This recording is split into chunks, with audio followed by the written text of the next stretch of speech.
in association with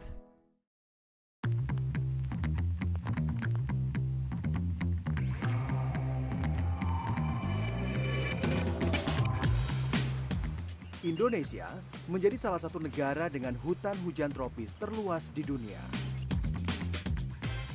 Potensi ini membuat Indonesia menjadi negara pengekspor kayu terbesar di dunia.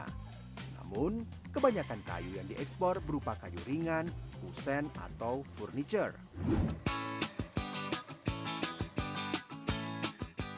Dengan mendirikan brand Randy Handicraft dan One Woodcraft, dua wirausahawan memadukan barang-barang limbah seperti bekas kayu peti kemas, bahkan ampas teh untuk dijadikan barang bernilai jual tinggi.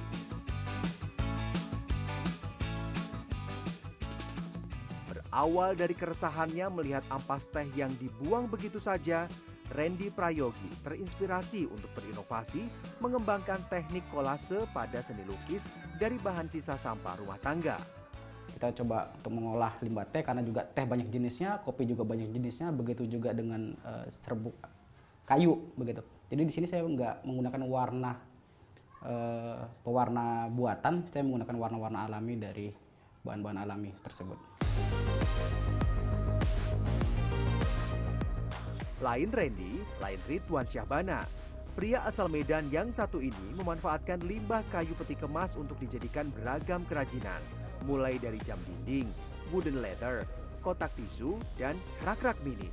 Dibilang One Woodcraft ini dia bisa dibilang suatu usaha yang berdasarkan dari kemampuan yang minimalis, tapi dengan kemampuan yang kuat, didasari dengan rasa suka sebenarnya. Jadi makanya One Woodcraft ini dibilang kerja yang hobi tapi dapat duit. Nah itu dia.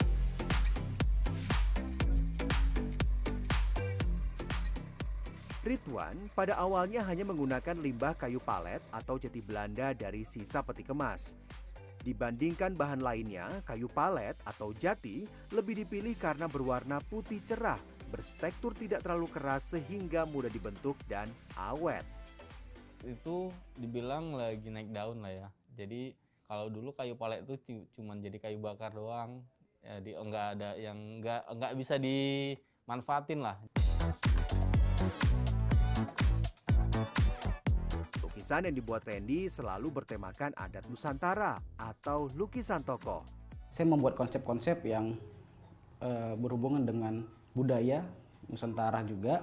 Di situ kita mengangkat ornamen-ornamen daerah, kita mengangkat bangunan-bangunan bersejarah di setiap kotanya, terus kendaraan-kendaraan klasik, begitu juga dengan sketsa wajah.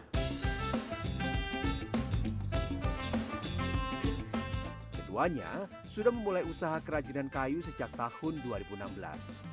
Awalnya, mereka mengandalkan penjualan melalui sosial media seperti Instagram dan Facebook. Karena kalau kita tahu yang namanya offline, seperti kalau misalnya kayak buka galeri, atau kita buat gimana itulah perlu modal yang besar Bang ya. Jadi kita memang belum mampu ke sana gitu. Jadi makanya kita pilih online, sosial media sebagai media pemasaran kita gitu.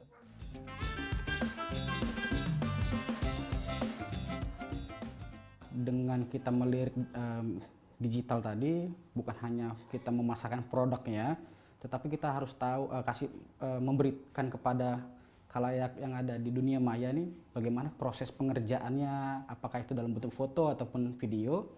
Begitu juga dengan bahan-bahannya apa saja yang kita buat untuk proses lukisan ini.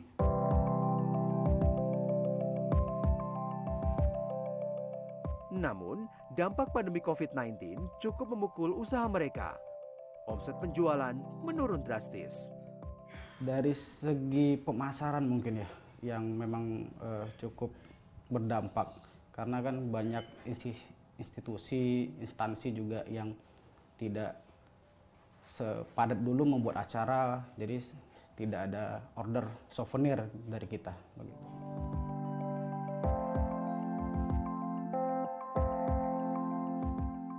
Tingkat beli masyarakat untuk yang seperti ini menurun. Mereka lebih mengutamakan seperti kebutuhan-kebutuhan pokok, misalnya kayak makan, anak sekolah atau segala macam. Kementerian Pariwisata dan Ekonomi Kreatif memberikan pendampingan dan mentoring UMKM di sekitar Danau Toba agar tetap bertahan di tengah pandemi COVID-19. One Woodcraft milik Ridwan dan Randy Handicraft milik Randy menjadi peserta program Beli Kreatif Danau Toba. Berkat bantuan dan pelatihan program BKDT, Randy dan Ridwan mengaku omset penjualan produk mereka bertambah. Penjualannya pun kian meluas hingga keluar pulau dan keluar negeri. Pemanfaatan yang paling saya rasakan itu dengan kita memanfaatkan media digital tadi, Bang. Di hampir semua platform tuh iklan kita terus berjalan sampai saat ini.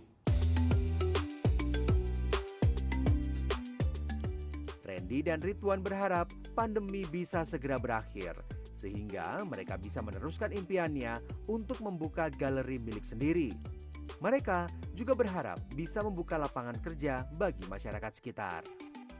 Ini mau buat untuk jadi satu lapangan kerja itu sebenarnya. Jadi makanya sampai nanti akhirnya ini bisa aku wariskan buat keturunanku.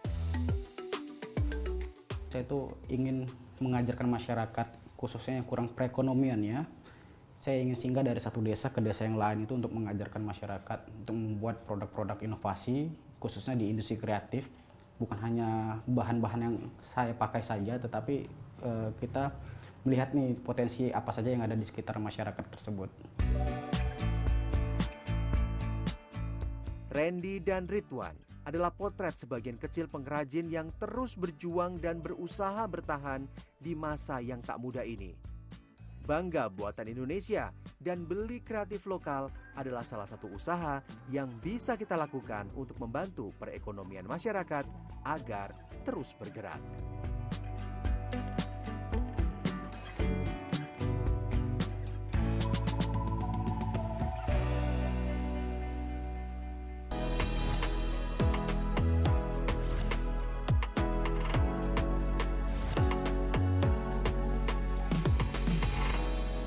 In association with